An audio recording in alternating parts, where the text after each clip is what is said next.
राज्य में प्रजा सब कुशल पूर्वक से तो है। ठीक बात है।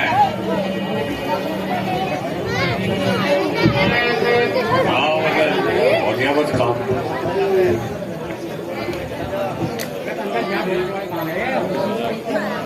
भैया ढोलक बाजे मास्टर आ जाओ।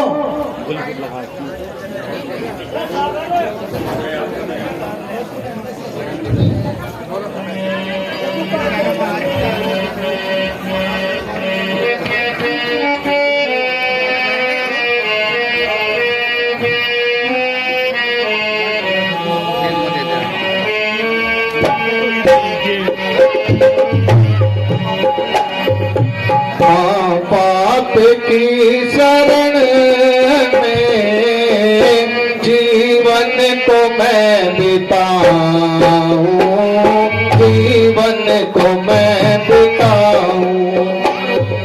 यह आत्मा अमर हो, भक्ति का सार पाऊं, जीवन को मैं बिताऊं।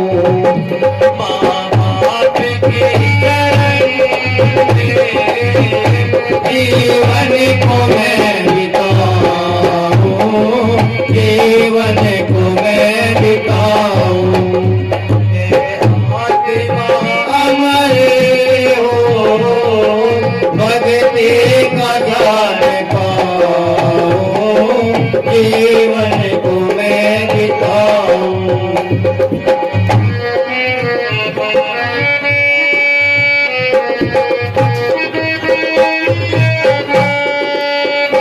चरणों में उनके बसना, मुक्ति का ज्ञान सारा। चरणों में उनके बसना, मुक्ति का ज्ञान सारा। चरणों में उनके बसना, मुक्ति का ज्ञान सारा। मेरे लिए खुला है वही स्वर्ग का द्वारा। उनकी ही सेवा करके भव सिंधु पार जाऊं, जीवन को मैं बिताऊं। बाप की शरण में जीवन को मैं बिताऊं, जीवन को मैं बिताऊं।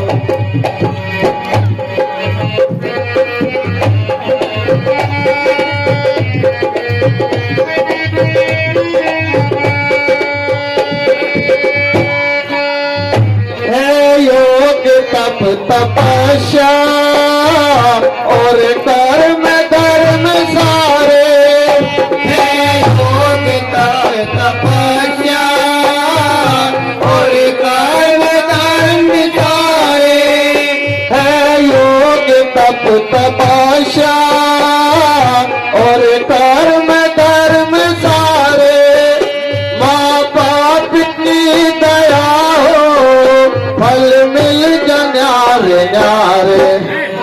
इस मार्ग पर ही चलना, संसार को सिखाऊं, जीवन को मैं बिताऊं।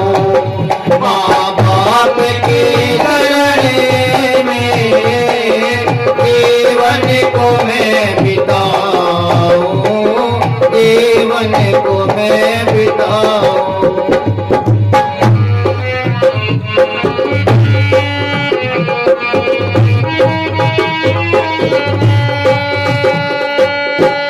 हो चित्त को चैन मेरे कोई औषधि बतावे। हो चित्त को चैन मेरे कोई औषधि बतावे। हो चित्त को चैन मेरे कोई औषधि बतावे। माँ बाप मेरे अंधे दुख मुझको ये सतावे। करके अब सभा में गुरुदेव को सुनाऊं, जीवन को मैं बिताऊं। आपकी चरणी में जीवन को मैं बिताऊं, जीवन को मैं बिताऊं।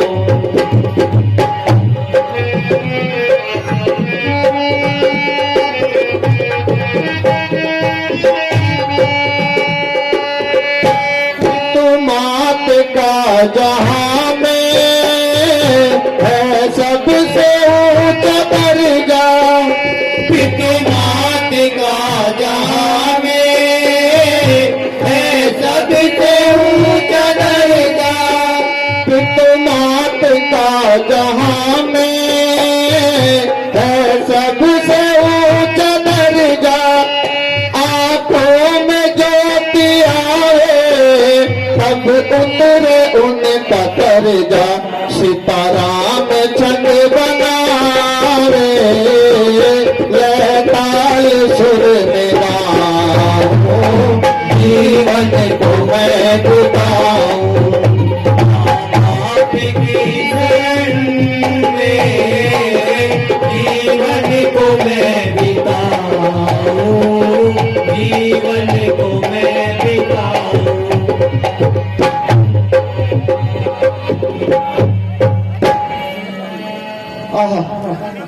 अब मुझको गुरु वशिष्ठ और राजा दशरथ के पास जाना चाहिए। गुरु वशिष्ठ ही मेरे माता पिता की आंखों की औषधि बता सकते हैं।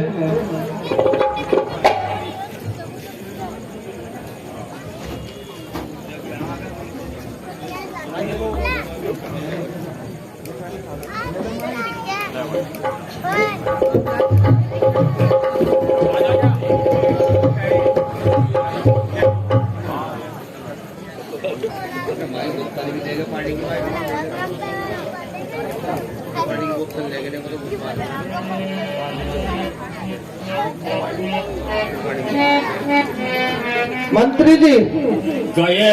हमको राजा दशरथ से मिलना है। आओ।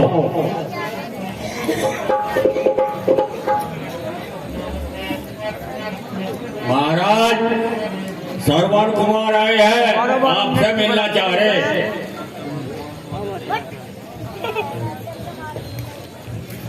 पितृभक्त श्रवण कुमार को आदर से ही लाना चाहिए। गुरु वशिष्ठ के चरणों में मेरा आदेश।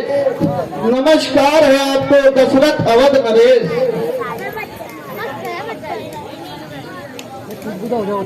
शुभ पल, शुभ घड़ी, शुभ अवसर, शुभ आए हैं निहाल। और श्रवण कुमार मम नगर में आए हैं खुशहाल।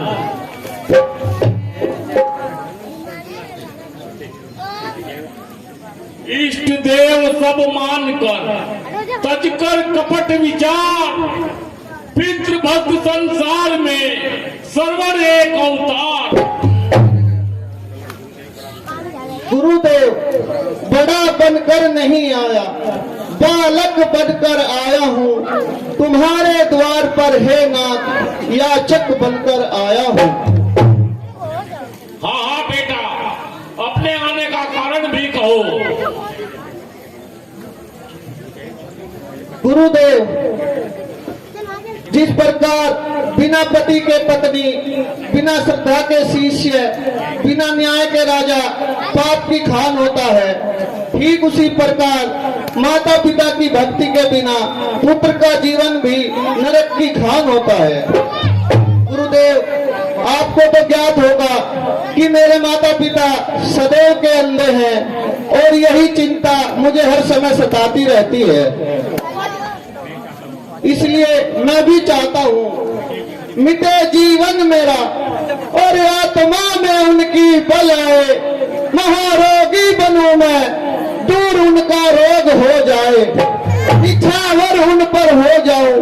कह दे अगर जरा कोई मैं अपने प्राण भी दे दूं, जो है उनकी दवा कोई। परंतु बेटा, क्या तुम अपने माता पिता के अंधे होने का कारण भी जानते हो?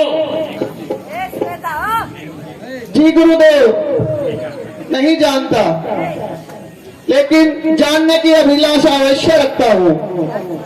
तो अच्छा सुनो, तुम्हारे माता पिता सदैव के अंधे नहीं थे। उनके यहाँ कोई पुत्र नहीं था। उन्होंने पुत्र प्राप्ति के लिए बहुत घोर तप किया। तब ब्रह्मा जी ने प्रकट होकर उनसे कहा कि तुम्हारे भाग्य में पुत्र का मुख देखना नहीं है। यदि तुम अंधा होना स्वीकार करो तो हम तुम्हें एक पुत्र दे सकते हैं। इस पर उन्होंने अंधा होना स्वीकार किया और तब तुम्हारा जन्म हुआ। आहा, धन्य है, आज मुझको ज्ञात हुआ कि मुझ पर माता पिता के कितने ऋण हैं, जिन्होंने मेरे लिए गर्मी सर्दी सहन की और तप करते समय पृथ्वी पर सोए और अंत में अंधा होना स्वीकार किया। तो आज मैं भी प्रतिज्ञा करता हूँ, उनकी जीवन में अपना जीवन बिताऊंगा और माता पिता को भक्ति सेवा करना सिखाऊंगा। माता मेरी है श्री, पिता मेरे ओम, माता पिता में बसा मेरा रोम रोम। अपनी चिंता कुछ नहीं, चिंता है उनके काम की, जिस तरह भी बन सके सूरत बने राम की। धन्य हो बेटा, धन्य हो। धन्य है पितृभक्त, धन्य है। संसार को तुम्हारे जैसे पुत्र की आवश्यकता है। गुरुजी, अब मुझे मेरे माता पिता की आंखें ठीक होने का उपाय बतलाइए।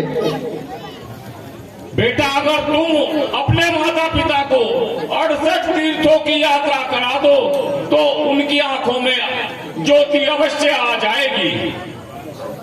उपकार प्रभु महाउपकार। अभी ये संवाद माता पिता को जा सुनाता हूँ। मैं खाली हाथ आया था, अब झोली भर के जाता हूँ। परंतु बेटा, तुम्हारे माता पिता ने उन्हें यात्रा कैसे कराओगे? श्रद्धा और भक्ति के आधार से, गुरु वशिष्ठ के आशीर्वाद और आपके प्रताप से बनाकर काठ की कावड़ कंधे उन्हें चढ़ाऊंगा, फिरूंगा सब तीर्थों पर, दर्शन उन्हें कराऊंगा। करूंगा देव की पूजा समझकर मैं, झुकाऊंगा ये सर भगवान की प्रतिमा समझकर मैं। धन्य है श्रवण कुमार, तुम धन्य हो। क्यों न हो, जिसके मन में बस रहा भक्ति का ये भंडार है, संकट ने उस पर आएगा, भवसागर से बेड़ा पार है।